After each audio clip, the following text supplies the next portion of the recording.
নমস্কার। সুকুমার রায়ের গল্প সমগ্র থেকে আজকের ছোট গল্প ঠুকে মারি আর মুখে মারি। মুখে মারি পালোয়ানের বেজায় নাম, তার মতো পালোয়ান নাকি আর নাই। ঠুকে মারি সত্যিকারের মস্ত পালোয়ান। মুখে মারির নাম শুনে সে হিংসায় আর বাঁচে না। শেষে একদিন ঠুকে মারি আর থাকতে না পেরে কম্বলে 90 মণ আটা বেঁধে নিয়ে সেই কম্বল কাঁধে ফেলে মুখে মারির বাড়ি রওয়ানা হলো। পথে এক জায়গায় বড্ড পিপাসা আর খিদে পাওয়ায় ঠুকে মারি কম্বলটা কাঁধ থেকে নামিয়ে একটা ডোবার ধারে বিশ্রাম করতে বসল। তারপর চো চো করে এক বিষম লম্বা চুমুক দিয়ে ডোবার অর্ধেক জল খেয়ে বাকি অর্ধেকটায় সেই আটা মেখে নিয়ে সেটাও সে খেয়ে ফেলল। শেষে মাটিতে শুয়ে নাক ডাকিয়ে ঘুম দিল। সেই ডোবাতে একটা হাতি রোজ জল খেতে আসতো। সেদিনও সে জল খেতে এলো। ডোবা খালি দেখে তার ভারী রাগ হলো। পাশেই একটা মানুষ শুয়ে আছে দেখে সে তার মাথায় দিল গোদা পায়ের এক লাথি। ঠুকে মারি বলল, ও রে, মাথা টিপেই দিবি যদি একটু ভালো করে দে না বাপু। হাতির তখন আরও বেশি রাগ হলো। সে সুরে করে ঠুকে মারিকে তুলে আছাড় মারতে চেয়েছিল, কিন্তু তার আগেই ঠুকে মারি তড়াক করে লাফিয়ে উঠে হাতিমশাইকে থলের মধ্যে পুরে রওয়ানা হলো।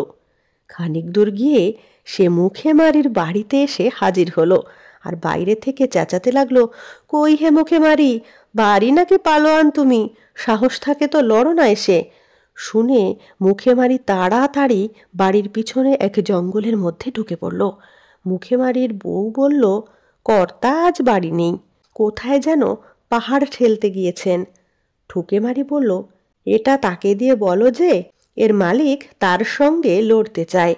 এই বলে সে হাতিটাকে ছুঁড়ে তাদের উঠানে ফেলে দিল। ব্যাপার দেখে বাড়ির লোকের চক্ষু স্থির, কিন্তু মুখে মারির শেয়ানা খোকা হেড়ে গলায় চেঁচিয়ে উঠল, ও মা গো, দুষ্টু লোকটা আমার দিকে একটা ইঁদুর ফেলেছে। কি করি বলো তো? তার মা বলল, কিছু ভয় নেই, তোমার বাবা এসে ওকে উচিত শিক্ষা দেবেন। এখন ইঁদুরটাকে ঝাঁট দিয়ে ফেলে দাও। এই কথা বলা মাত্র ঝাঁটার ঝটপট শব্দ হলো আর ছেলেটা বলল, ওই যা। ইঁদুরটা নর্দমায় পড়ে গেল। ঠুকে মারি ভাবল, যার খোকা এরকম সে নিশ্চয় আমার উপযুক্ত জুড়ি হবে। বাড়ির সামনে একটা তাল গাছ ছিল, সেইটা উপড়ে নিয়ে ঠুকে মারি হেঁকে বলল, ওরে খোকা, তোর বাবাকে বলিস যে আমার একটা ছড়ির দরকার ছিল, তাই এটা নিয়ে চললাম।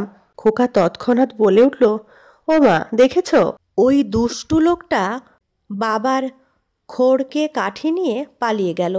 খড়কে কাঠি শুনে ঠুকে মারির চোখ দুটো আলুর মতো বড় হয়ে উঠল। সে ভাবল, দরকার নেই বাবু ওসব লোকের সঙ্গে ঝগড়া করে। সে তখনই হন হন করে সে গ্রাম ছেড়ে নিজের গ্রামে পালিয়ে গেল।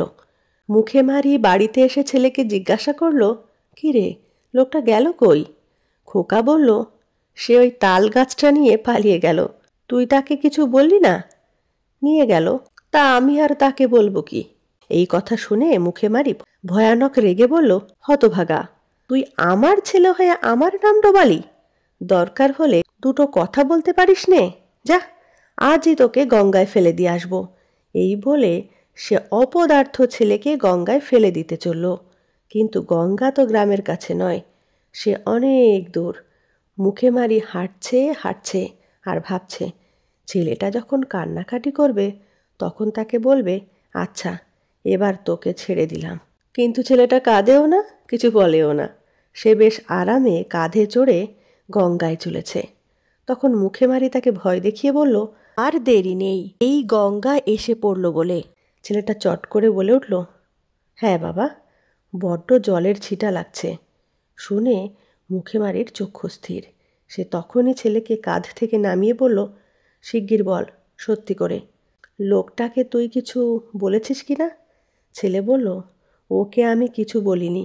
আমি মাকে চেঁচিয়ে বললাম, দুষ্টু লোকটা বাবার খড়কে কাঠি নিয়ে পালিয়ে গেল। মুখে মারি একগাল হেসে তার পিঠে থাবড়ে বলল, সাবাস ছেলে, বাপ কা বেটা। নমস্কার। কেমন লাগলো আজকের গল্পটি অবশ্যই কমেন্টে জানাবেন। ভালো লাগলে লাইক কমেন্ট শেয়ার করবেন। ধন্যবাদ।